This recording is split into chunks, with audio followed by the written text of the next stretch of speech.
مارچ کیا اور گراؤنڈ کے گرد 3 چکر لگائے اور اس کے بعد وہ اپنی کمرہ جماعت میں آ گئے جہاں ایک نیا امتحان حسین کا منتظر تھا۔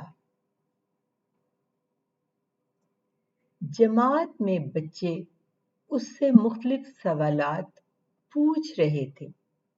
ٹیچر کو آتے دیکھ کر ان لوگوں نے جلدی جلدی اپنی کاپیاں اور پیریڈ سے متعلقہ کتابیں کھول لیں۔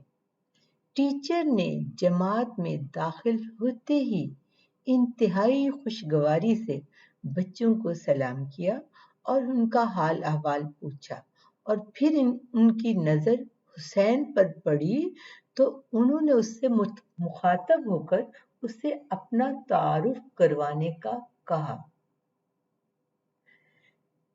حسین جو توجہ سے ساری کارروائی دیکھ رہا تھا یک دم گڑبڑا گیا۔ وہ کھڑا ہوا تو ٹیچر نے اسے اپنی ٹیبل کے پاس کھڑا کر لیا تاکہ ساری جماعت اس کو دیکھ سکے۔ اس نے کہا، میں حسین ہوں۔ اور بس سارے بچے ہنسنے لگے۔ ٹیچر ناراض ہوئی اور کہا، کیا نئے ہم جماعت سے یوں بات کرتے ہیں؟ بچے خاموش ہو گئے۔ ٹیچر نے حسین سے مختلف سوالات پوچھے، مثلاً آپ کہاں سے آئے ہیں؟ آپ کو اپنے اسکول کی کون سی بات سب سے زیادہ اچھی لگتی تھی؟ کتنے دوست وغیرہ تھے؟ اس طرح سے اسے جواب دینے میں قدرے آسانی ہوگی۔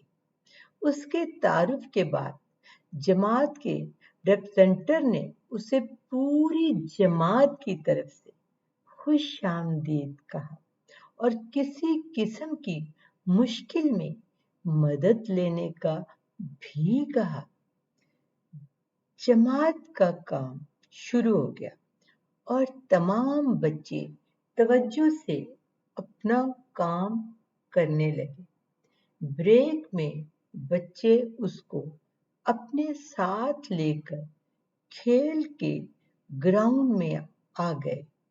گراؤنڈ چھوٹا تھا لیکن صاف ستھرا تھا۔ چاروں طرف پھولوں کی کیاریاں تھیں۔ طاہر نے اسے کھانے کو کینڈی دی جو اس نے شکریہ کے ساتھ قبول کر لی۔ کینڈی کھانے کے بعد اس نے ریپر وہیں گراؤنڈ میں پھینک دیا تو طاہر نے اسے کچھ ناخوشگواری سے دیکھا، لیکن کچھ کہے بغیر ریپر اٹھایا اور ویسٹ بن میں ڈال دیا۔ ویسٹ بن گراؤنڈ میں نہیں رکھا گیا تھا تاکہ کھیلنے میں دقت نہ ہو۔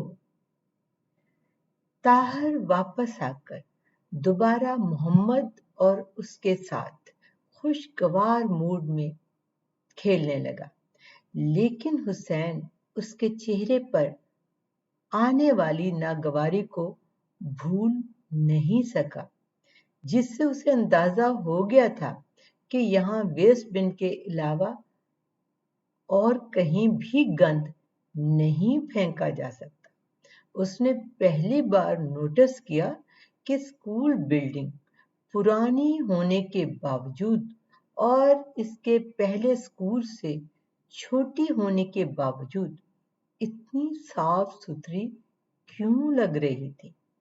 گراؤنڈ کے باہر پھولوں کی بہتات تھی اور رنگین گملے بھی بڑی تعداد میں موجود تھے جو ماحول کو خوبصورت بنا رہے تھے۔